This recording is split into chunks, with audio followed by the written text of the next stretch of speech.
Hello, I'm Alex Mansfield, the host of Manny Talks Shooting, and welcome to another episode. This is the shooting podcast where I talk to individuals all across the shooting industry. We'll talk competition, self-defense, concealed carry. If you like this content, check out our YouTube channel, Manny Talks Shooting. And without further ado, let's get to this episode. Welcome back, everyone. Welcome back to another episode of Manny Talks Shooting, the shooting podcast, where I talk to individuals because I want to, because I can, because you listen to it and I enjoy it. So let's get on with today's sponsor. Today's sponsor in the show is primarily sponsored by Go Fast Don't Suck. So go get your dry fire targets, your match jerseys, your match banners, and your memes across the internet because everyone loves a good meme. So go check out gofastdon'tsuck.net. Tell them Manny sent you and move on with your day. But without further ado, let's get to today's guest. Our today's guest on the podcast is Mr. Matt Hopkins. Matt, how are you doing today, sir? Doing great. How are you? I am fantastic, and thank you for sitting down with me. It will be a fun one. It's been a long time coming, right? It has been. I mean, it has been a long time coming. It's probably since we started talking back in November of last year to get you rolling, but work schedules didn't really work, so we finally made it happen. So We're here now, so sounds good. exactly, better late than never. So Matt, I mean, there's a lot of people who probably know you, and there's some people who just started shooting or they live under a rock. Who is Matt Hopkins, and how did you get into shooting? Okay, so I've said this quite a bit, so it's been on several podcasts, but I was shooting with my dad through high school. He was doing bowling pin shooting. We went hunting, like deer hunting in the Midwest in Missouri. Got out of high school, went to auto tech school, went through that, moved down to Tulsa, Oklahoma, living in an apartment, got my apartment broke into. And then I'm like, well, maybe I should get a gun at this point. So I went and bought a gun, got a little safe for it, put it in the house, and then I didn't really know how to use it or wasn't 100% comfortable with it. So I sought out some instruction from a local group, and then I took that instruction. They were competitive shooters. They kind of saw. It's hard to say how good I was at that point, but they saw at least something to invite me out to competition the next weekend. I went out there with them, started shooting with them. That's in 2007. Shot my first level 2 state match as a production C class shooter at the end of 7. And then basically was hooked ever since. Shot double tap 2008. Basically that was my first big match, like level 3, 300 plus people. I think I ended up winning C class at that event, so, or B class maybe, I'm not sure, but I started out C class, progressed up through Grandmaster, finishing top 5, or no, I was top 10 several times at nationals and IPSC matches, and shot 2 world shoots, basically every national since 2008, except for 1 year, and some years multiple nationals within that. So I've traveled around all over the U.S., every state, basically in the Midwest, and then towards the coast. Shooting state matches are bigger. Won quite a few of the state matches, mainly shot production until recently when I got a slot for the upcoming world shoot in production optics light. And I've been shooting carry optics ever since then. Mm-hmm. That is pretty fascinating. Yeah, and I remember you've talked about your journey through, starting, with your firearms instruction and shooting USPSA. It's always good to hear it again, I guess, because and everyone starts somewhere, and it's not always like from tacticalness or being around guns their whole life. Maybe I think very few people actually come into the sport that way, and I think most people come in because they're invited with someone they know. mm-hmm. That's why I think it makes a lot of sense to do a program where if you're a current member and you bring someone in and then they get a membership, there could be some raffle donation or some kind of benefit for doing that. Because I think from what I've seen locally, the people that bring someone in instead of just someone showing up, those people are more likely to stick around. Right, yeah, because they're more emotionally invested because their friends doing it and whatnot. Yeah, and one other simple thing, like that friend knows other people, so they can introduce them to people instead of having to like cold walk up to somebody on a squad that you don't even know. You have someone that can at least know their name and talk to them and, excuse me, introduce themselves to you so you can actually start learning people and just being part of the group, I guess, right? Or part of USPSA.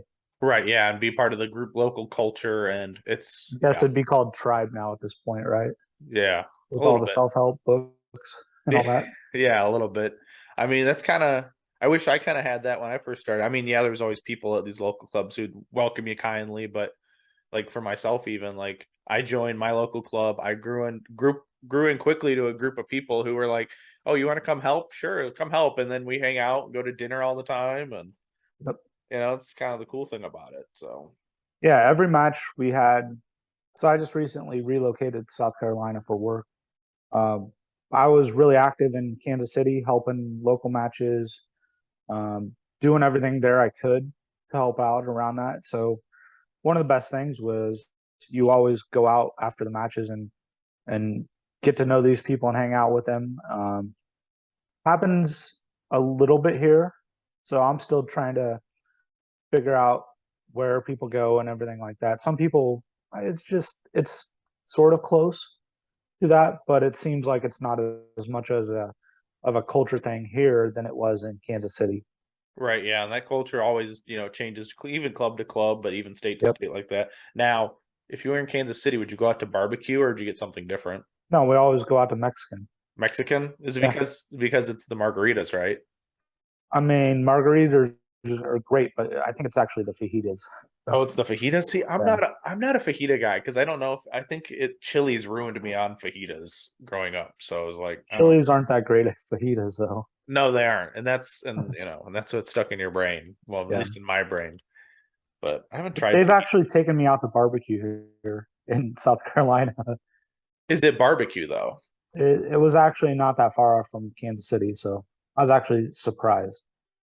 Right. Okay. Because I know my local guy who you know very well. If Yeah, it's not from Kansas, it's not barbecue. it was a version of that, and it was actually pretty close. I Yeah. was actually expecting something much worse. All right. So It was the bar edible, was yeah. we went above the bar of the Yes, bottom bar. yes, yeah, exactly, yeah. Yeah. Now, do you blame your upgrowing on your pickiness of barbecue? Well, my parents were competition barbecuers and then opened a barbecue restaurant, so I'd say I'm probably a little jaded on that. Right. Now, they were on what? Diners, drive-ins, and dives, what, Yep. twice? They've been on at least twice, maybe three times. I'm not sure. Now, has that helped their business grow Oh exponentially? yeah, yeah. It's been it's been everything to grow their business. Like they had a really small, like 18, 25 people restaurant, and then when diners, drive-ins, and dives happened, it was on TV. They repeated it in the Midwest all the time.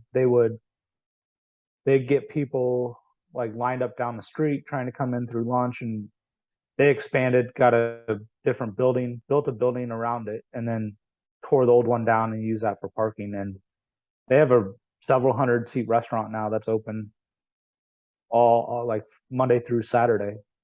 Oh, that's awesome. Yeah, they're doing So, really well. so Matt, if you had to pick one thing on the menu, what's the best thing on the menu? The turkey, I love the turkey. Turkey. All right. So if Yeah, I'm the down there, I'm turkey gonna have to get and that. then the broccoli casserole. That's the two best things. Broccoli casserole. Now, what is broccoli casserole? Like Now broccoli, rice, cheese, onions, ooh, that does sound. spices. It's really good. I gotta figure. I gotta go make a trip now. Really, really good. That's pretty cool. No, it was cool because I remember. I don't know who you were talking about that sometime, so I actually had to look it up, and it took me a while to find the Oh yeah. episodes. But yeah, that is pretty cool though. So, are you?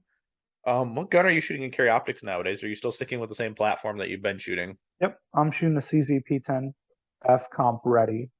Hmm. So when I was at CZ, I helped develop the long slide version of the F P10F. Put the trigger that they had in it. Worked with them on the sides. Worked with the designer to get all the special things that I learned when I was shooting the regular P10F and incorporate it into that gun. Hmm. Now, do you say if someone's got a full, the regular P10F, do they need to go out and buy this new competition gun or not? Or no? No, not really. It's and especially if you're shooting carry optics, you're shooting in optics, so the sight radius doesn't matter much. And the biggest thing since Apex came out with their trigger system for it, the triggers can be dropped in now. So before I was having to have a custom one-off trigger job done and bring a whole pile of parts over to the gunsmith to get the right exact size to make it work. Now we can basically just drop in a disconnector and a trigger, and I don't even use lighter springs on it except for the recoil spring. So factory striker spring, so lights everything off, and it's been great so far. So it's been really good. So it's kind of like a Glock 17 compared to a G34, right? Exactly. Yeah, it's exactly like that. So it's like It's a little preference. shorter than a 34, so we designed it to fit the IPSC rules about the barrel length. So it's 125, 4.9 or something barrel length on it. IPSC has a maximum length of 125, so we built it all around that. So it's basically just under 5 inches barrel. Right. So okay. So it's the legal Glock 34 then. Yes, exactly. Yeah. That's pretty cool. I didn't know that it was IPSC legal. So that's pretty awesome. Well, it's not on the list yet, but we're working on that. Right, but even when it gets on They the are. list, They are, not me. yeah. I'm just wanting it to. Right, so you can go shoot it at the World Shoot. Yeah, I got the Fs here. They're getting tuned up. I got all new parts to install on them, and they'll be good to go as soon if it doesn't get approved. But I'm not until after nationals at this point.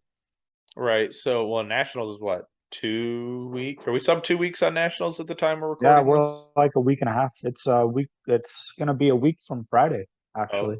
Oh, okay, so this will come out after nationals, so that'll be cool. Yeah. So, speaking of nationals, I haven't even looked at the matchbook. Is it 18 stages again? Actually, 19, I think. So another double bay? I think so. Yeah.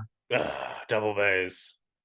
So it's what they have to work with, and like I've said on every other time, Talladega would be the perfect range for every nationals. You wouldn't have to go anywhere else. You could just have it there forever until people are so tired of going to Talladega, which you go there for the match, you don't go there for what's around there.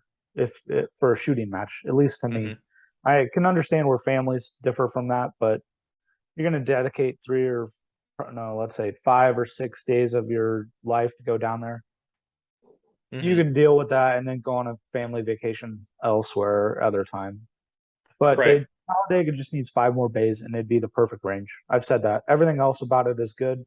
With 5 more bays, you could get the number of people you need on there with the less than ideal start time.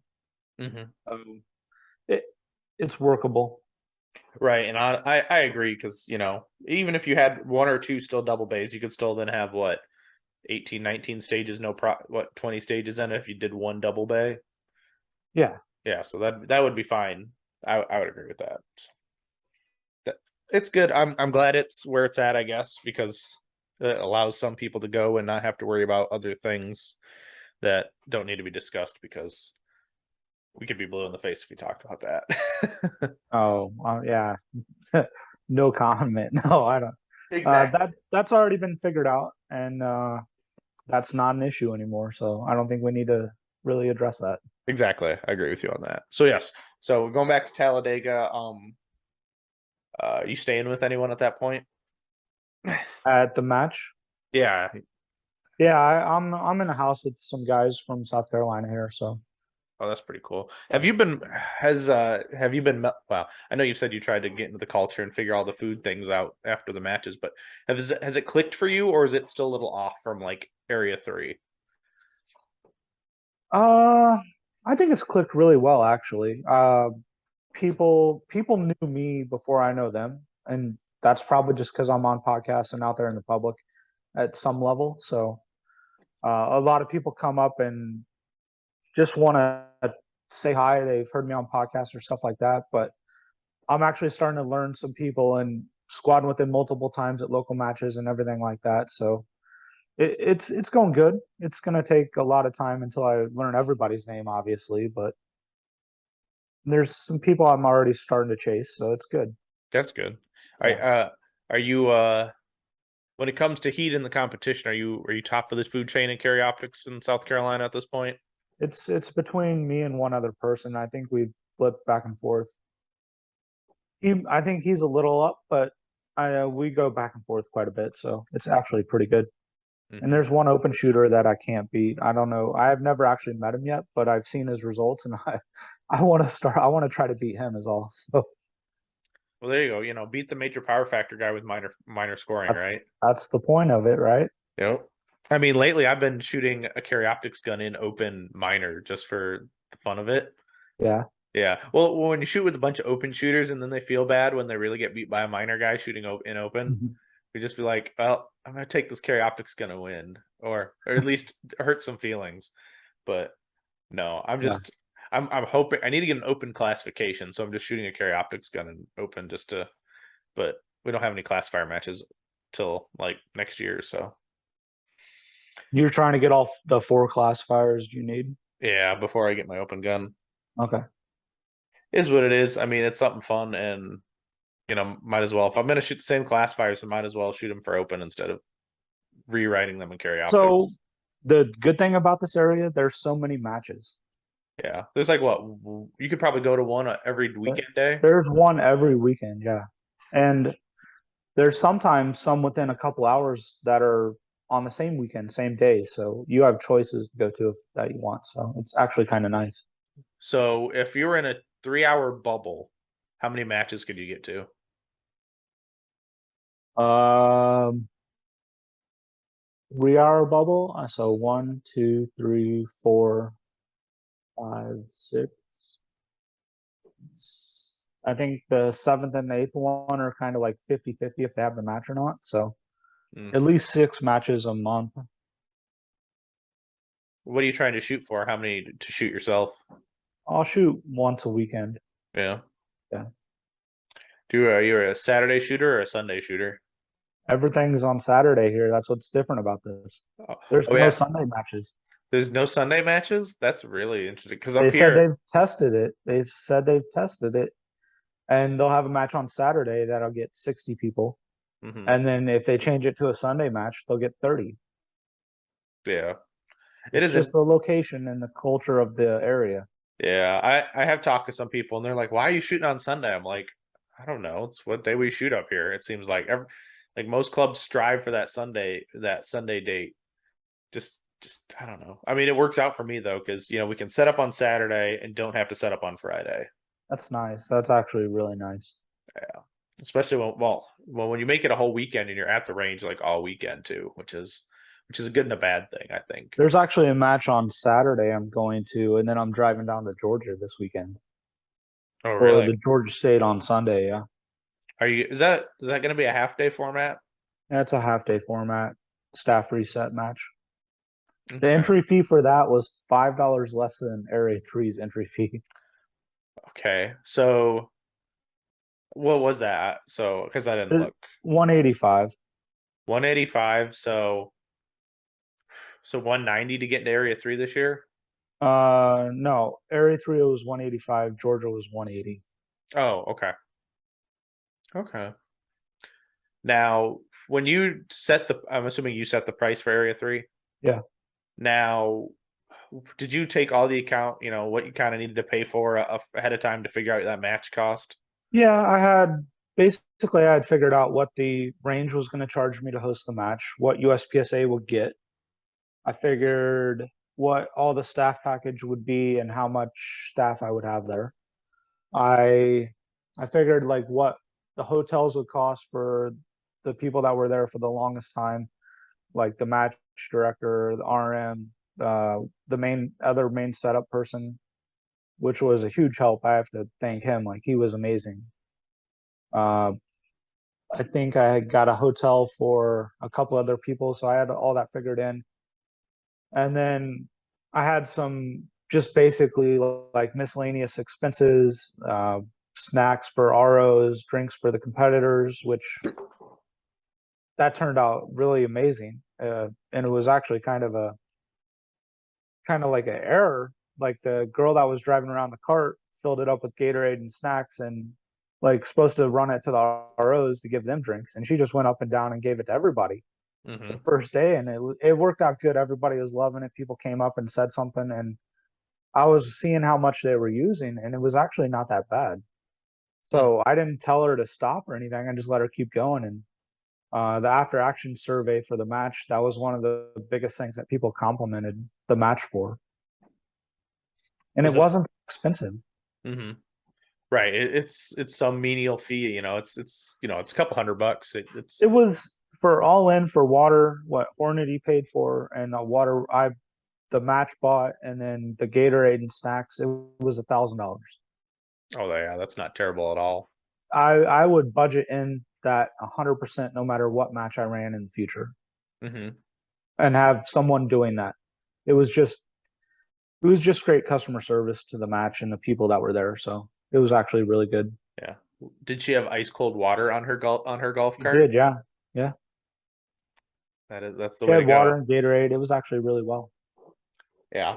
Now, so all the people liked it. From what I hear about Area 3 is typically a staff. What they get it's not a per diem, but they get They get like a flat rate for staff in the match. right. Just Yeah. a cash payment is how it's been done in the past, and I continued on with that this year. But then they have to pay for their own hotel. I'm Yeah, assuming. they have to find people to stay with or pay for their own hotel, however they want to do that. Gotcha. Now, some matches, usually they got to split a hotel with somebody or whatnot. Yep. Like you've got to figure out somebody on staff who's staying, who will share your room, and I don't know. I don't know how I feel about sharing a room unless I really know the other staff member. It's like I really don't want to share a room.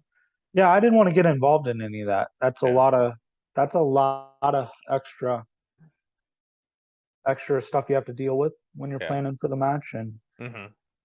uh I don't know. No one gave any bad feedback about it. I'm sure if I think probably the best way to do that would find 3 or 4 people, rent an Airbnb, and then just split the costs up that way. That would probably reduce the amount that you'd spend to get there. Right. Yeah. Yeah, that's not a bad idea, honestly, because you could get an Airbnb probably cheaper for like the week that you're there, roughly. Yep. But The Airbnbs were super cheap there. I think the CZ group got one, and they had like 8 people in the house or something. So it was kind of nuts. that is kind of nuts. It's a lot of sausages in one Yeah. house. Yeah. But they had beer, so I mean, I guess they were They okay. had beer and liquor also. Yeah. Oh yeah. Well, yeah. Did Jared probably drank everybody underneath the table then? I'm sure. I was Well, only there one night. So yeah. So, but you pay, so I've just never heard of the cash payout kind of thing for the staff, and then, but if it it, just reduces the amount of work on the match director. Like, right, and this is one thing I would do if I would put someone in charge of doing the staff recruitment, getting all the wrangling all the staff and getting all their info and everything like that. And if that person wanted to also do hotel arrangements and pair people up and do that kind of stuff, I would actually look at doing that because I think it could be cheaper for the match to do that and cheaper for the staff to actually come and actually work. right. I could see that. But so you're much more of wishing to delegate and find the right guy for the job kind of thing. Oh, 100%. If I run another match, I got a list of like about 8 specific things that need to have a single person over. Hmm. And like we can run them down. Like I would put someone on staff and have someone dealing with that. I'd have someone on stats and dealing with that. I'd have someone specifically deal with like the snacks and drinks and food. I'd have someone in charge of like getting all the supplies together, like making sure the stupidest thing, like the bags for chrono. Like we had to go out and buy bags for chrono, I think Friday day, because I didn't even think about that. Hmm. So the little stuff like that, or making sure that there's batteries for all the timers and the scale and the hammer for the chrono is there. Hmm. Like a lot of that little stuff. I have a list right here. Let me look at it just so I'm not missing nothing. Someone doing sponsorship stuff. So someone to contact the sponsors, someone to do all the posts on the social media, everything like that you said you're going to do. We got someone doing awards. So someone would just be in charge of awards. Someone would be in charge of shirts. Someone would be just in charge of the stages and stage design. Someone would be in charge of the prize table requests, and someone would be in charge of running the prize table. Could be the same person, just two things I called out here. Mm-hmm. Um, pretty much it. I don't know if that's 8 or not, but that's home in there. Right. Now, your shirts were interesting because actually a member of Area 3 actually makes those, correct? Yep. Yeah, Michelle Watzel designed, and then she actually did all the printing and took care of all the printing and had the shirts delivered to the stats guy Andrew, and he drove them up. So it was actually really good. That was really cool, especially since it comes from a person of the area, which is even, Yep. is super cool. And she comes up with some good designs. I know Brian wears them all the time Yeah. at the Hunters HD Gold. So that's kind of cool. But yeah, I can see the advantage of splitting up all the responsibility. So not Now, and one if that was person's like burdened. 4 people doing all that stuff, like split it up, maybe someone has a couple things. I like Mm-hmm. the stage design is something that's pretty big and takes a lot of time early on, and then stage setup takes time right at the match. Mm-hmm. But the last 3 months leading up to the match doesn't really take a lot of time, so you could be working with the food vendors and coordinating all the drinks and snacks and everything like that in that 3 months. So you could combine them. I think if you have like 3 or 4, maybe 5 people, kind of get everything together, Mm-hmm. that'd be pretty ideal. Right. That would be ideal because you can always work on multiple things but not be overburdened. Because I definitely understand the match director burnout by really trying to take on everything by yourself. I Which think that's I think people are afraid to ask or afraid to, let's say, tell people to do something, I guess. hmm That way, I think that happens at a lot of local matches. Like, you need to get people out there to help you, and just doing it and then not asking anybody, that's never going to work. You're just going to get burned out, yeah, happens quite a bit. So, like, voluntold, I guess, would be a good way to say it. That's what other people have said. Like, yeah. come up with the stages, and that's another thing culturally around here. They make everybody pre-design the stages that they're going to set up. hmm Uh, we never did that in KC, or that I know of in the Midwest at all. I'm not sure it helps or it hurts or anything, but people can actually see the stages before they're set up. And we did a lot of membership clubs, like you had to be a member of the club, and then you got like a discounted rate. I don't see any of that out here. So not the range, not a member of the range, but a member of the practical shooting club. Hmm.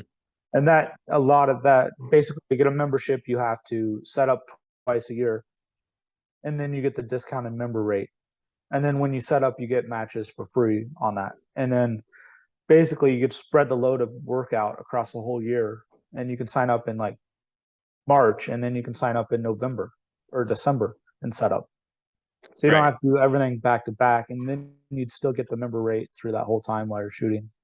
Well, that would be kind of nice. Yeah, I've never heard about that as like a shooting the shooting organization having a club. I mean, all I think about of like a club is like at the gun club, The right? range, yeah. Yeah, the range where you're a member at, and so that's interesting thing. But at least like here, I think it's nice to have a stage designed before you show up, so you're not wasting a bunch of time thinking, what do I want to challenge here? Yeah. But yeah, It or makes a it's lot of sense. It takes some pre-work by the setup people, mhm, and half the time people don't know what they're going to do, so they need ideas, and they'll pull something from the internet and adjust it on the fly or set it up. And I think the stage database has helped a lot with that. So people can go and look at previously approved stages and set those up. mhm. I'd say 50% of the time people showed up with a printout from a previous match and set that stage up. It doesn't look the same, and most people, I'd say all but maybe 1% of the people shot that match, and that match could have been 10 years ago. It's not they reset up an Area 3 stage or anything like that. Right. Yeah. I will say it's definitely nice to have like I use SketchUp to draw my stages, but I got sent our bay ink, our bay diagrams. Excuse me. So to Yeah. set up the bays are already to scale. You just throw it in the bay, and Yep. it's like, all right. So it's somewhat to scale. It's somewhat close when you get it on the ground. I've done that for all the matches I've set up. So I did that. I designed the whole range for Free State and set up all the bays stages that were at Free State. I put them in one big document so you could see the overall match as a whole view instead of just like one at a time having to open and close it. I did that with Area 3. Also, I'm going to do that with the South Carolina section that I'm helping out with for next year and Area 6 also. Thank you for checking out this episode with Matt Hopkins. But I needed to stop you somewhere inside this episode and tell you about some of our great sponsors like Dominate Defense. Go check out dominatedefense.com. Go get yourself a Mach 1 speed belt combo, my favorite belt, and the Paracast's favorite belt in the business. So go check them out and use Manny Talks 10. Get yourself 10% off a Mach 1 speed belt combo. You will thank me later. Don't forget, you can go to divtechshop.com and go support Nathan at his best 3D printed magnet pouches that you need on the range. They're just amazing. They're affordable, and you'll love them. I think they're even better than Double Alpha. Oh, don't sue me, Double Alpha. Anyway, go and use Manny Talks Shooting for whatever percentage that is off, because I keep forgetting to check. But hey, that's awesome. Go check out Dominate Defense and Div Tech. You'll be thanking me later. But now, without further ado, let's get back to this awesome episode with Mr. Matt Hopkins. Oh, awesome. So what are you going to be doing to help the South Carolina sectional? Are you going to just design stages or be more involved? I'm designing one stage, but I'm helping out wherever they need it. I don't know if we've fully figured out exactly what my title would be or whatever, and I don't really care. I'm just there to help out wherever they need. So it's going to be really interesting. There's some interesting details. We're going to have right now we're going to have you basically have a morning and afternoon and then a midday on Sunday match. So what it looks like we're going to do is shoot 9 of the bays and then you have a break and then you'll go to lunch. So during that break, the afternoon squad comes in and shoots one stage. Then they'll go to lunch and then they'll have a break. So technically we're going to have people on the range for longer, but there's a reason for that. We're going to have vendors set up. We're going to have a demo bay to try guns. Where it looks like we're going to have an instructor there that's going to be able to work with you and you'll be able to shoot the demo guns or go up there and get some tips or some help during that like 3-hour block. And then we'll have a catering for lunch and you'll be able to go buy stuff. So you'll be able to go see I don't know exactly who we've had confirmed, but I think Brian will be there. I think there's another person that'll be there that travels around on the East Coast and has a bunch of stuff he sells. So none of that's 100% confirmed yet, but that's what we're looking at doing. We're going to do that same break for the Sunday squad also to give people time for Sunday to go over there, test the guns, look through the vendor area, have a night. You have an hour and a half to sit down for lunch if you want. You don't have to use that. You can sit on your bay and just twiddle your thumbs for an hour and a half, or you can go over and get a little more social with it. Go see everybody that's also shooting. That's going to be in the vendor area and basically demo area, and you can do that. And we're planning on having some dry fire swingers set up and demoing some dry fire targets for those if we confirm that vendor will be there. So look for more info on that. I've seen it done in the past, and it worked. The goal was to get the vendor area more eyeballs to it, because if you come in and shoot the morning and leave, you're just going to take off and go get lunch somewhere else.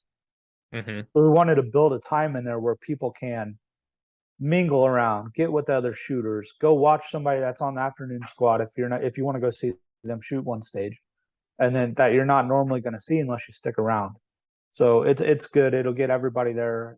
The schedule works out. We looked at the matrix, everything. The shooting times are start to finish the same time throughout the day. Everything's good. That's an interesting. I've never heard of like trying to do a break like that, but it makes sense because the vendors don't really get enough love at a match. They happen to be there, but it doesn't seem like they get enough love. And it's hard for them to say, "Yeah, I'll come back next year" when their ROI is I talked to somebody for an hour, right? Right. And it could have been only a handful of people Right. because those are the people that stuck around after they were shooting or Mm-hmm. Or they, came in or early before they shot. So, right, yeah. Though the guys walking stages the day before, they go and hang out at the vendor area and bullshit with Brian or whoever's there, and yep. yeah. So, have you witnessed or experienced a staff reset match yet? I've shot several. Okay. I've never actually worked on the match itself and the logistics behind all that. Because it definitely seems to be a topic of some people like it and some people don't. What is your take on the staff reset I've matches? shot I've shot matches over in Europe with them. I've shot 2 world shoots with them. You have to have a different mindset when you're shooting because a lot of the time when you're resetting, you can kind of zone out and not worry about the stage, how you just did the stage coming up. You basically like go down mindlessly, go paste a target or reset a steel or paint a steel, and you can kind of have a downtime on that. And if with the staff reset, you're basically there's no time to do that, and you have to kind of turn your brain off on thinking a little bit or overthinking, and or just go straight into the next stage and start working on that. Hmm. Right, yeah. I could definitely see that where you got to turn your brain to another switch. I will say it's nice because then you can totally focus on your shooting, and not have to worry about pasting. And it helps. I guess it would help from a match standpoint due to the fact that they don't have to worry about someone pasting a target early. They don't have to worry about something getting set up incorrectly. I think the stage reset goes faster. I think you could put more shooters through a match and Hmm. have them the stages be reset faster by any measure. I think Hmm.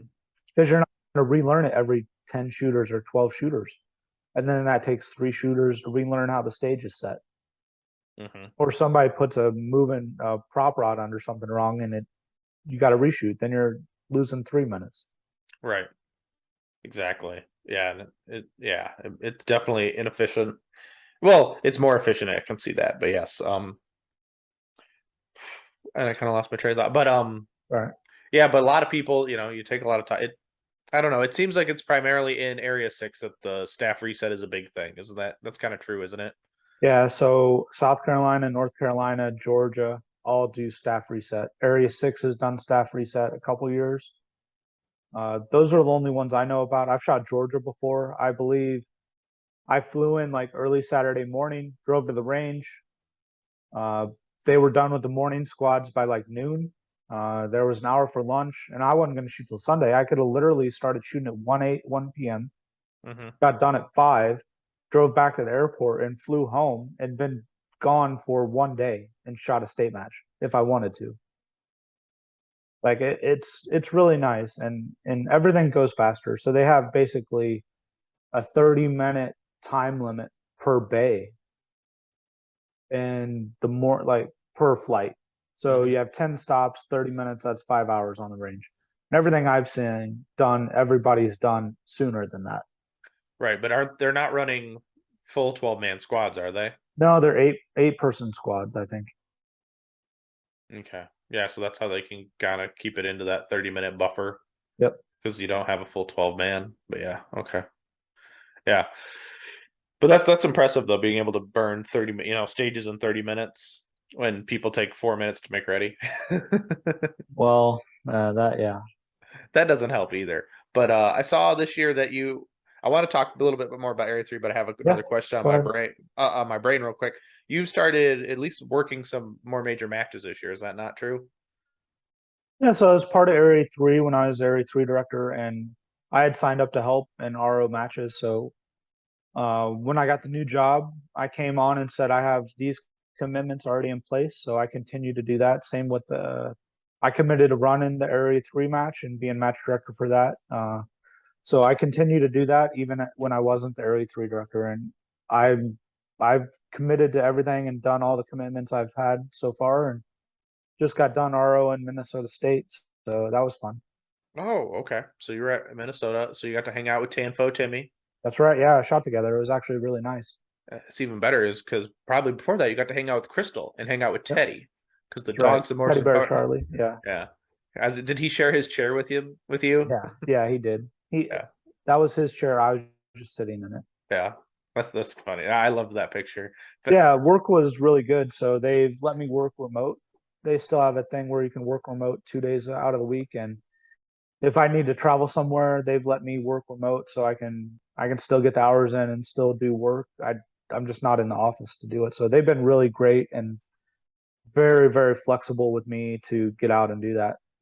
right, that is pretty cool. Now, do you think since COVID, do you think that's still going to be more of a thing with people working remote? I think it is. I think that's what people expect now. Um,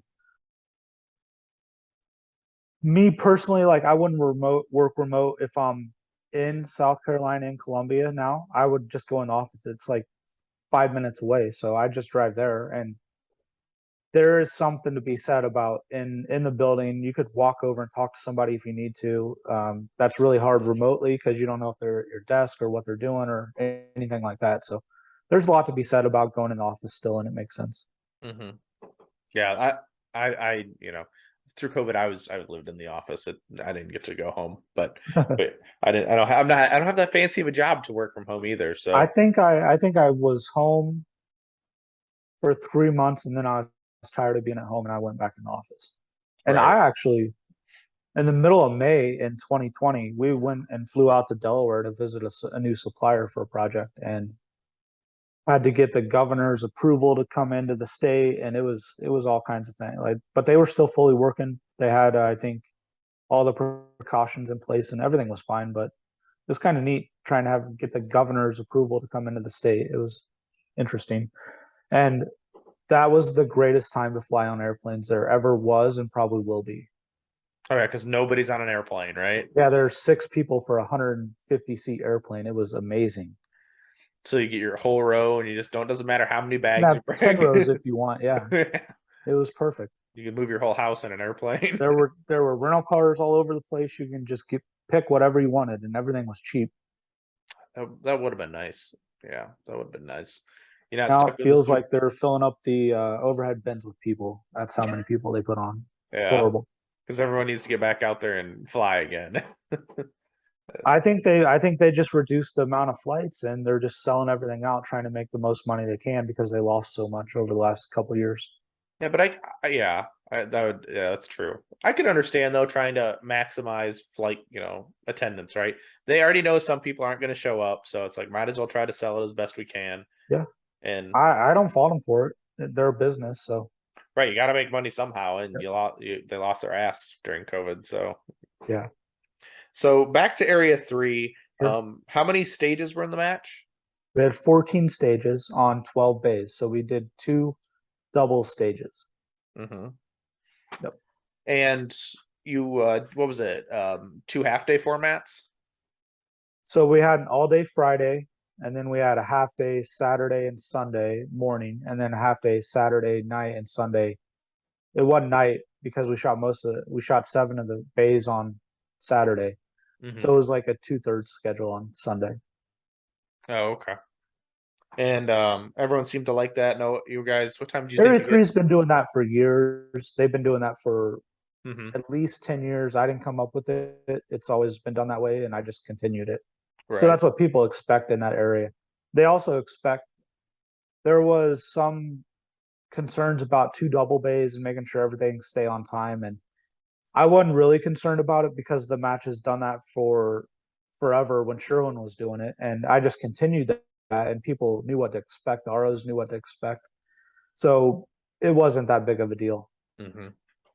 Everything, Now, and actually, the double bay mm-hmm. was one of the first stages done on Friday, Saturday night, Sunday. They were one of the first ones done. They were rock stars on that. Right. So they had you had two good teams then, I'm assuming, on those stages. Yeah, we had enough ROs for two on every stage. So the double bays had four of them on it. And then we had, I think, 4 or 5 floaters that we could float around and move to the longer resetting or the longer distance stages where they had to go walk and score a target or something like that. Right. And this match was unique because it was all IPSC targets, correct? Was, yeah. And funny story about that is when I was designing the stages, I didn't want to use both sets of targets. Mm-hmm. So I just designed all the stages with IPSC targets, thinking, oh, I could throw in USPSA targets if we want to do that. And then I got pretty further down. I was trying to figure out how many targets to order and everything. And I'm like, screw this. I'm just going to use all IPSC targets and just order the IPSC targets. I over ordered IPSC targets, honestly. Yeah, but I would say it's probably better to over order and Oh, then yeah. and not change, or you don't need to change every 3 squads. You can change every 4 squads or whatever. I actually bought enough targets to change every 2 squads. And they didn't even, and plus 500 extra on top of that. Mm-hmm. And we went through exactly 1,300 targets out of 3,000. Wow, that's impressive. Yeah. Uh, they didn't change them if they didn't need it. So, and I took all the hardcover out. Mm-hmm. So I had no hardcover targets at all in the entire match. And I think I had 12 no shoots across all the stages. Well, and that's smart, especially since you're not local to Grand Island, Nebraska. You would have had to tell somebody to start painting targets for no shoots, and That's yeah. what it came down But to. I had, I think, 8 hardcover targets in the stage matchbook and the stage drawings and everything. And came to about down like Sunday afternoon. It's like all the stages were built where you looked at them a couple times. It's like, I'm ready to hang targets. And I really just didn't want to paint hardcover targets on Monday. mm-hmm. I didn't want to get all nasty. And the targets are 30% smaller anyway. So you already have the built-in difficulty of those targets. You don't need to add hardcover or move them out super far or anything like that. So I'd Yeah. say 75% of the match had penalties on it. So I'd say that was a fair bit of difficulty. I thought it was appropriate. Mm-hmm. Yeah, and what your longest shot was what, 18 20, no, yards? I think it was 23 yards. And that was an open turtle. Yeah. That's not bad. I It's think longest shots with a no shoot were like 15 to 18, maybe 18 at the max. mm-hmm. And they were at the end of the stage, so you could just sit there and shoot them static. Right. So no target was that difficult. Like if you had all the time in the world, you could shoot Yeah. it. Yeah. And that's how it should be. That's how you can test a good match. Because any person with any level can shoot these targets as slow as they want. Yeah. If you just go fast enough, that's where you can mess up. Yep. I thought it was pretty good. Shooting on it, looking at it, looking at the the after match survey and seeing the feedback. There were some people that wanted a mix of the targets. And the main takeaway from that is you can basically put a headshot up to increase difficulty instead of having to move the target back or anything like that. So that does make sense. I'd look at that in the future. Area 6 wants a mix, so they won't let me use just IPSC targets. Hey, you could save a lot. Well, but you could save a lot of money only having to buy one type of targets. I don't know if you'd save any money because the same number of targets overall. It Mm-hmm. it saves a lot of coordination on it. Oh yeah, logistical headache. Yeah. Yeah, because you have to have extra of both then instead of just one set of extras. Mm-hmm. You got to make sure you buy the one brand of targets. You got to buy. You got to make sure you buy enough of that one brand. So if hopefully you can. I know what we did here was we just had Shooters Connection help sponsor the matches, so they help you out with targets Yeah. yeah, and then you just So we have had a one local brand. guy in Kansas City that does target. So we just ordered from him. He worked with us. He delivered them to my parents' restaurant, and the Mill Creek guys helped load them in the trailer and get all that stuff done while I don't even know what the mileage is from here, but several thousand miles away, and they kind of did all that stuff. So I could just get the trailer and drive it up there and start setup. It was Oh, actually nice. that is pretty nice. That That is was full. Otherwise, I would have been stuck loading a trailer for hours, mm-hmm. and Probably that's no good. yeah, and my dad probably wouldn't give you an employee to help you with the. I think my dad did a lot of the loading and stuff, and getting all the prizes were shipped there, so all that stuff was ready to go, and just had to basically put the last few things in and get in and drive. So it was nice. That is kind of nice, yeah. Just kind of be able to have it all taken care of, and you just show up in your mobile match trailer and put It it on the was ground. nice, yeah.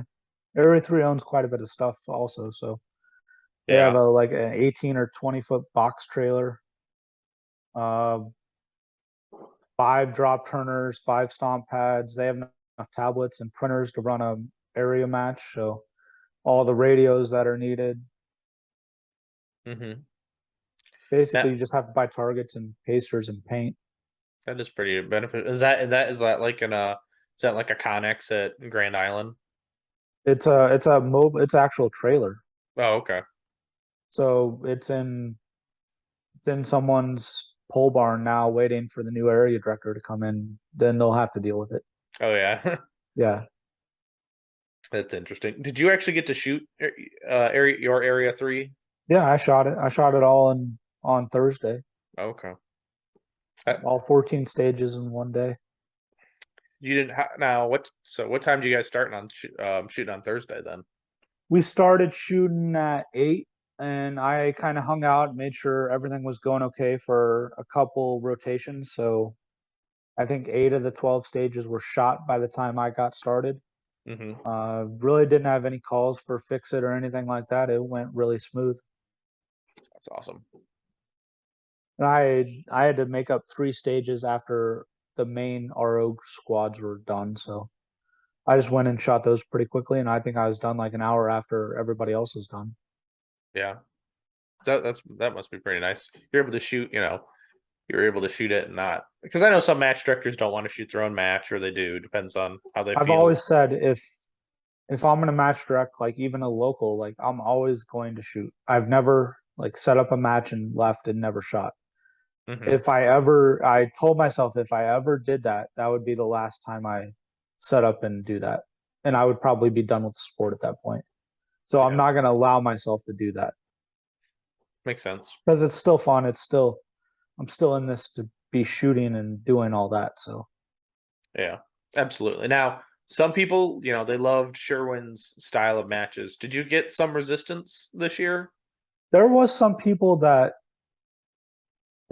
expected it. So I talked about it, and some people like some of that. They just they thought maybe the match should have at least 1 or 2 stages like Mhm. that, or have some elements like that, not the whole thing. Right. But I never said I would do that. I've never said that I would do that. I said I would always have a shooting match. It wouldn't be a carnival match like in previous years, and it wasn't. I wasn't going to set up a match like that. I don't think I ever will. Yeah, that's true. I mean, and everyone's got to have their own style of match. Not everyone can have the same match, right? I did see, I think you did put some homages to Sherwin's match with the giant, the spool, the big, The wire spools, yeah, so they still it had actually some. worked out really well. That was an interesting stage. So they had all the bays basically set up and staked in and fault lines in, and looking over everything and placing the targets in all the exterior walls. It was a duplication really of another stage. So I'm like, okay, we can't do that. And I redesigned it Saturday night in my head, and then we reset it up on Sunday morning, and it actually turned out really well. I was actually really happy how it turned out. All we had to do is move some fault lines. All the main walls stayed in place that they had pre-set up, so it was good. Yeah, it was pretty cool. Now, does a local club shoot out of Grand Yep. Island? Yeah, they have a local club. I think they do every Thursday league matches when the weather's good enough, and then they have a monthly match, and they have Steel Challenger also. Okay. Have you started shooting Steel Challenge more, or still more No, USPSA? no. I've shot some Steel Challenge. It's not my it's not my favorite thing to do, and I'll do it if there's like a big match coming up or something. I shot World Speed this year. I think you have to put a lot of time into that and get the repetitions, unlike USPSA, where you have to be kind of more adaptable because Hmm. nothing's the same. That is all 100% repetition practice and learning and trying to take out very small pieces of the same thing across those 8 stages. So Hmm. That makes sense. Yeah. I mean, I can see. I'll probably shoot a little bit of Steel Challenge here in the winter because we do shoot that in the winter, just because it's good on transitions and you know. But yeah, it's definitely not. I agree. It's not my cup of tea to go shoot a monthly Steel Challenge match. So It, yeah, I will choose USPSA or IPSC over Steel Challenge. I would probably, depending on the time of year, and if I had a 22 that would be really ideal for it, I would probably shoot it more. Hmm. Like a 22 open gun, that'd be kind of neat. So rimfire rifle or rimfire pistol open, that'd be pretty cool. I'd do that, I think. That would be pretty cool. Now, have you seen from your short time, you're on the board, did you see a lot more people shooting 22s in Steel Challenge than center fired guns? Yeah, it's a 22 and rifle sport. Center fire is hardly any of the participation. Hmm. Yeah, I could see that, but it used to It's not be probably that way, right? 70% PCC and rimfire. Really? Okay. Yeah, Is that I'd just have to go look at the numbers again, but it's mainly PCC and rimfire at this point. hmm. That's interesting. But I mean, I didn't know that. So I learned Yeah, something Steel today, right? Challenge didn't used to be 22s at all. It used to be the practice for the main center fire match. Right, So yeah. the old format, they had rimfire on Friday. Hmm. They had iron sight center fire on Saturday. And then they had open center fire on Sunday. And that's what everybody used to shoot. And that they'd shoot either irons or open rimfire on Friday. And then they'd shoot basically production or limited on Saturday. Then they'd Hmm. shoot open on Sunday. And that's what everybody used to shoot. There wasn't basically any PCC didn't exist. 22s were basically the side match and prep for the center fire. Right. And this was back when USPSA didn't own Steel Challenge. This was when it was a standalone organization, correct? Yeah, Well, I wouldn't say it was but a match. Because correct. Yeah, it really wasn't an org. It was just wasn't an organization; it was a match, yeah. and people had other matches to practice for it. Yeah. Okay, that makes sense. Now, have you shot any pro-am style matches? Yeah, yeah. I shot all the Phil Strader Pro Am matches. What now? Do you think there's room for that in the sport of USPSA? I don't think exactly like Pro Am. I would do it where if I would do something, it would be like you use the Steel Challenge plates. So the 8 and 10-inch circles and 18 by 24s, and you set them up in a field course style stage. Hmm.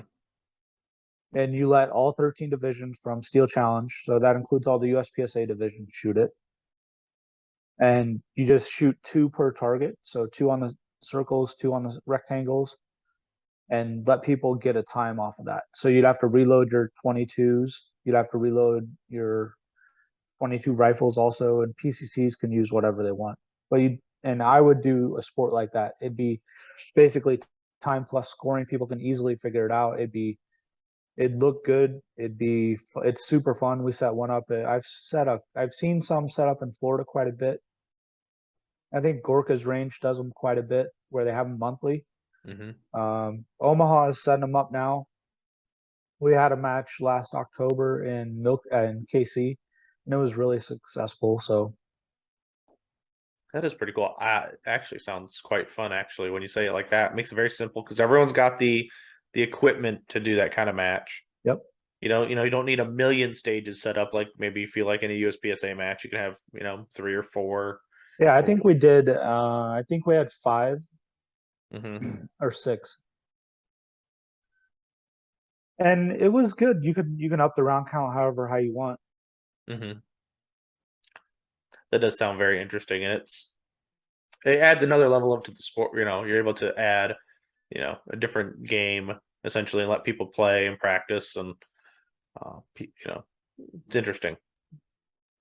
Yeah, and most people already have the Steel Challenge equipment, so you can just throw that up. Yeah, you just So have if to. you had just enough to set up a major match, 40 pieces of steel. Isn't that right? Yeah, 40. Hmm. So then you could set up a 4-stage match with 20 rounds on each and have a match like that without having to buy anything else. That'd be nice. Or you could set up a 30-round stage and a 10-round stage or a couple 15-round stages and one 30-round stage. Like Hmm. there'd be ways to do it where you could still do variety. Like we set up an L Pres type stage where you had to like turn and draw and shoot two on every rectangle. So it's mimicking like El Presidente classifier stage, but you could do it with steel. Just do time plus on it. It was pretty neat. That is pretty neat. Yeah. And that really lets those hosers rip, right? Yep. Oh yeah, it does. Yeah. Yeah. So if you could take one thing out from your experience of running Area 3 and do it again, or what would be your cream of the crop, your top thing that you're like, I must do this at the next major match I run? Um, only one thing. Yeah. I guess you could give me more. I mean, that's I mean, I would.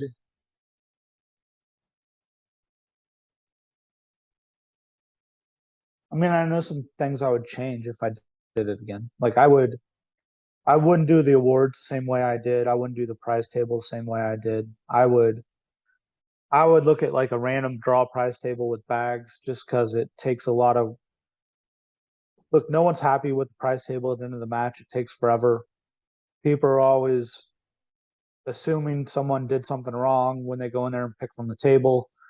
It was a pretty much a disaster at Area 3, and you're not going to make anybody happy no matter what. So you do it one way, they're happy. Some people are happy, some aren't. And then you do it the opposite way, like random draw. Then the people that were happy are not happy. And then the people that weren't happy are happy. So yeah, it's 50-50, right? You're gonna make yeah, half of them happy, half of them not. yeah. So But I don't know. I don't know the right way to do that.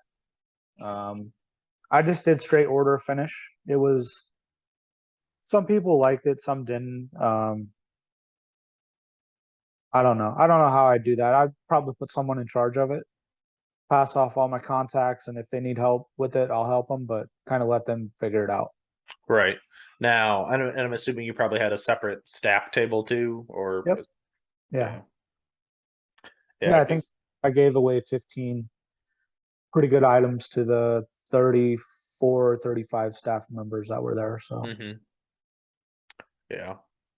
And how'd you do on staff? I knew near the wire you were kind of cutting it closer, I thought. we could have used another, to be comfortable, we should have had 42 staff members. I think we ended up with 34. So we Okay, could have used another eight to have been really comfortable. that's good. Yeah. Oh, yeah, I'd agree on that. Yeah, just to be comfortable because you never know, something could always happen to somebody. And Yeah, we had a couple that dropped out pretty late on also. So we were down two from what we had planned going into the match week. mhm. Yeah, that's never ideal. But yeah, No. I can see that though on your prize table. You're gonna make some people happy. I mean, it's probably definitely easier to do random bags because then it's already random, and then you just here's your bag. Yep. And I would change the awards. I would go back to plaques. That was one thing that actually surprised me was the cost of awards and plaques and stuff like that. I definitely did not build the budget correctly for that. Hmm. So I would start earlier on that and try to figure out when is like the most ideal time to order that stuff. Is it, Hmm. I'm sure it's not near Chinese New Year, so January, February, March is out, so you almost have to order it so it comes in beforehand, and then you're just like engraving the specifics on the stuff, or order it and get it here like late spring, maybe something like that. And I don't know, it just depends. And that stuff is skyrocketed in price. It's Hmm. gone up quite a bit. Yeah, even like for Area 5, I was able to see like the financials on that. I was like, what the hell? Like shirts were expensive, like everything's super expensive as it is. But yeah, trophies and awards were super expensive. I'm like, for how many you actually have to, pass out, it's Yeah, I think I had like $3,000 in the jugs I got. mhm. People didn't like that. So I got a lot of feedback that people were tired of getting jugs and putting them on their. A lot of people like to hang up their awards if they get them, which surprised me. I mean, every C class winning trophy should be a plaque so that everyone can hang it Fine. up because I have no problem with that. I never did that, so I didn't really recognize it. did you keep your first plaque from winning a major It's match? It's the only one I actually have in a spot where I can see it. Yeah, Yeah. that's pretty cool though. Yeah, Yeah. there's some people who like things that can hang. Some people that don't. I mean, you did the I'm assuming the tumblers I area. I didn't do tumblers, I did water jugs. Water So like jugs. Okay. Yeti style dual layer insulated thing, but it's like a water jug. It's not like a thermos, but Mm-hmm. they call them a water jug. It's a polar camel water jug. And they had like 20 ounce, 32 ounce, and 40 ounce. Oh, okay. I I thought it mean, was useful, and so someone could go and actually use it. That's why I kind of did it. yeah, yeah, I agree. Yeah, because yeah, you always need water on the bays. You Yeah. always some people don't like having a water bottle. They'd rather just have it in their own container. Yeah. I mean, I I have one of those, and on staff day I kept leaving it behind each bay. Someone always have to bring it to me. I'm like, "Ah, son of a bitch. So I took my big jug up to Minnesota, and because I didn't know the water situation, they had plenty. Mhm. And so I brought it, and I actually kind of used that to see if I could actually travel with it for World Shoot, because I don't know what situation will be with water there, and if I have it pre-planned and I bring it and know that I could fill that up and get through a day without needing to go find water or buy it from the local place that's selling it for more expensive than it probably should be, I can actually bring my own water and not have to deal with that. So I can actually fly with it. The weight's not too bad in the one bag. So I could get there and it'll work. And I actually left it on like 3 or 4 stages before we were done, and then forgot it Saturday night. And they took it into the clubhouse and held it for me. It was good. Yeah, that is pretty cool. Yeah, no one walks away. But you would notice it like that's my water jug. Yeah. Well, I had a stool stolen from me at European Handgun Championship, and noticed like someone was using that later on from the match. So Hmm. it's okay. They wanted it more than me, so they can have it, even though Right. they're a fucking piece of shit. So I didn't even know if we could cuss, but Yeah, it's okay. It all doesn't right. bother me. But yeah, so yeah, yeah, so water's always good. I mean, I'm one of those weird people who tries to drink like a gallon a day. I don't know about you. It's pretty difficult to drink a gallon a day. I've been tracking. I think I'm around 100 ounces of fluid a day. 30 Hmm. of that is monsters. So I mean, hey, we got to whatever you got to do to get through the day. But how much is coffee at that point too? I don't drink coffee. So Oh, well, I guess one for another, right? Coffee yep. or Monster. That's pretty cool. Yeah, so World Shoot's coming up. Have you figured out match ammo situation? Are you able to take ammunition or do you have to use their ammo? Uh, I'm planning on buying it there. I don't like that. Hmm. And I'm still debating on if I'm going to take ammo also. I would like to get there and use my own ammo because I know it's good, but I'm still also planning on buying it there. Right. But rather be safe than sorry, right? Yeah, and it'll ease the travel concerns. It's just that it takes weight in your bags. It might just be worth buying a third bag at that point, though, knowing I can get the ammo there. Right. And do you already have your flights already booked and whatnot? I Or do have my flights booked. I haven't booked my hotel yet, though, or where I'm going to stay. right, but so how many layovers do you have in other countries? Think I have one in South Korea, and then I go straight to Thailand, the Okay. match location. Now, with traveling with your firearms there, do you have to do any special paperwork, I'm assuming, to There'll be import permits for Thailand. The match is kind of setting that up. They'll give them to us before the match, and then you have to fill out a customs form so they know when you come back in the country that you left with them, and mm, they are in their computer system, so they can look them up wherever you come in, no matter what port or mm, point of entry. gotcha. But yeah, you've flown all over with your firearms to what Europe and stuff. So, Yeah, so I've it's flown Czech Republic, Hungary, Paris, or France, I guess. So I've flown all over. Mm-hmm. No, nothing really majorly a pain in the butt. No, Just some just don't go pre-planning. through Amsterdam is all. Oh yeah, is Or that the a Netherlands. Yeah, you have to have a permit to even transit through the airport. Not like you're not taking possession of them or anything. You have mm-hmm. to have a permit to enter the country at all for that. It's just a pain. That does sound like a major pain, Yeah, but it's cool. I'm glad the world shoot's actually going to happen. Well, knock on wood, I guess, right? it's gonna happen at this point. They can't Yeah, afford not to. yeah. At this point, it's like, yeah, if they don't, it's still throwing off everything. Because what next year is supposed to be another pistol world shoot. They're not gonna do that. They've already said they're moving everything out. This Yeah, resets the schedule. So next year will be, I think, shotgun and then rifle and then pistol. right. So I Isn't think it next year's shotgun and PCC actually. right?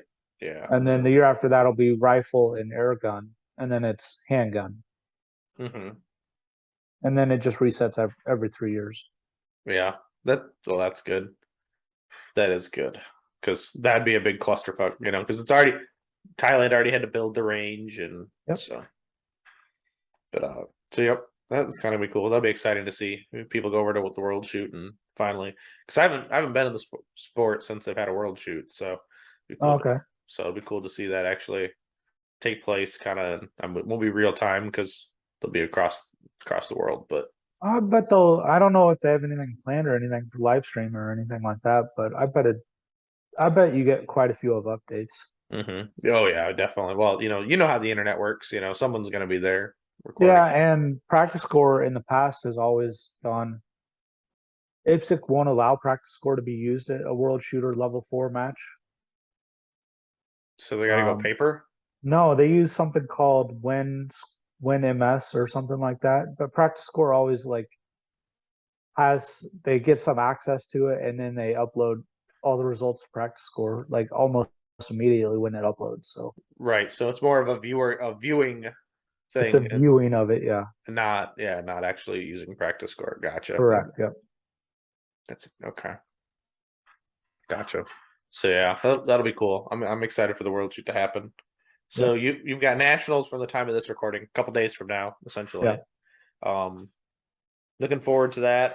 Any challenges that you've seen in the match that really perked your eyes? I haven't looked at the matchbook yet. Well, wait, is your safety card still good for this year? It is. I have it here. I had to get a new one at World Speed. So, and it's like the only thing I have sitting on this one spot. So I make sure and bring it. Yeah, that's Yeah. good. That is really good. What are you shooting at PM, AM, PM? PM, AM, PM. Yeah. Yeah. You set up with a good squad, I'm assuming. Yeah. Really good squad. Yeah. What Then are I your got Pan American after that. So a week later. and then what is it? What's after Pan American then? I have nothing. I just local stuff until well, they have the two other nationals in October, but I'm not going to them. Isn't there IPSC Nationals as well? It's like Pan Am and then IPSC Nationals or That's the something. week after, but I'm not. I can't stay in Florida for a whole week. Well, I understand, but yeah. But Frank's having two matches at his range, correct? Correct. Yep. Gotcha. So that's pretty cool. So Nationals be up. Do you have any predictions of who will win Nationals? This year, I have no idea. Yeah, Is Nils shooting it? I think so. He'd be a strong contender. JJ probably will be. Max Michelle will be. Christian's out. He would Hmm. be another one. Yeah, he's getting ready for October. I'm betting for race gun at this point. I don't know what he's doing. Oh, Christian, yeah, Yeah, he's getting ready for open no matter where. yeah. Tune up for the world shoot. Do you have a prediction that Eric Raffel will show up for race gun nationals? I don't know. It's interesting. Every other world shoot year, he shows up and just beats everybody and kind of demoralizes them before the world shoot. So it'll be interesting if he kind of shows up and does that also. Hmm. Yeah, that would definitely be And the more interesting thing will be if he doesn't do that. Yeah, it throws everything off, right? It throws everything off, and I could see him being worried about that. And like if Christian beats him at U.S. Nationals, that that that could throw him off enough. He's not willing to risk that and come over.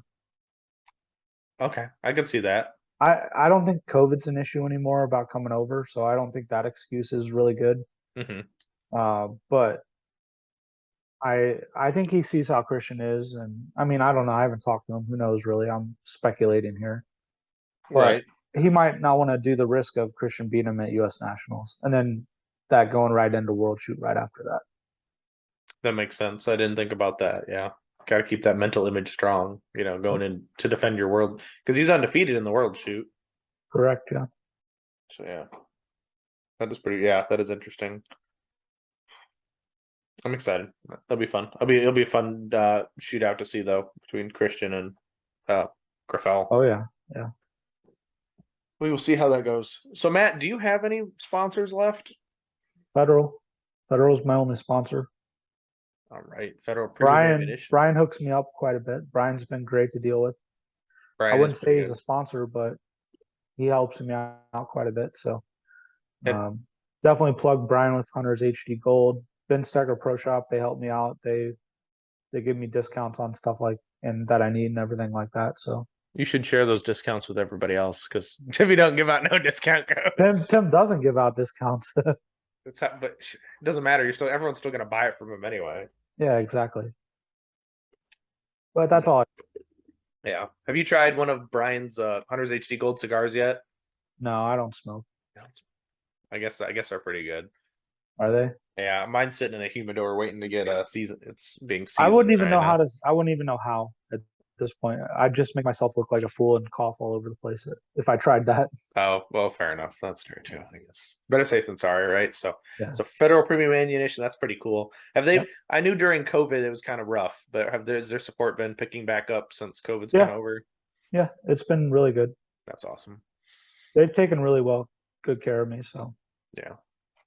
Yeah, you don't have to shoot no 45. That's a little weak.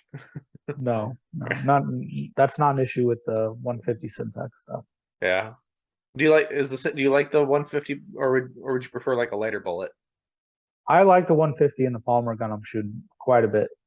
Mm-hmm. I can shoot my reloads back to back, and they're basically the same power factor, 135 or a little more. So like 135, 137 between my reload and the Syntax stuff. The Syntec is easier to shoot fast. Like I could shoot the gun faster, and it's much softer. Like I could tell in the dot when I'm shooting that compared to a reload. Okay. Now in your metal guns, did you shoot 150s or did you shoot something like a 125? I'd always shoot a 125 on those. Okay. Well, that's awesome. That's pretty cool. That's interesting though. But yeah. So Federal Premium, we'll plug Brian Hunter's HD Gold and Tim over at the Pro Shop. Yep, exactly. Because Tim wants everybody's money. So go buy a paster gun, guys, right? Because everyone needs one of those. One of the mega paster rolls. Yeah, exactly. Mega paster rolls. You need 2,000 on that roll. Yeah. You need to sell that in like a sleeve of 10 though. Like that's what we need. That's a lot. That'd be like a major match thing. Yes, that would be legit. That would be nice. But Matt, I do want to thank you for coming on. It's been real fun. I've had a great conversation with you. So Thank you for coming on. I know the listeners will enjoy it and they will listen to our ramblings together. So they'll have to decipher the knowledge out of this one. So that's good. Good. Yeah, got to make them thinking. So thank you, Matt, for coming on. And listeners, thank you for checking out another episode of Manny Talks Shooting. Until next time, get out and do the things. And I will see you on the next one.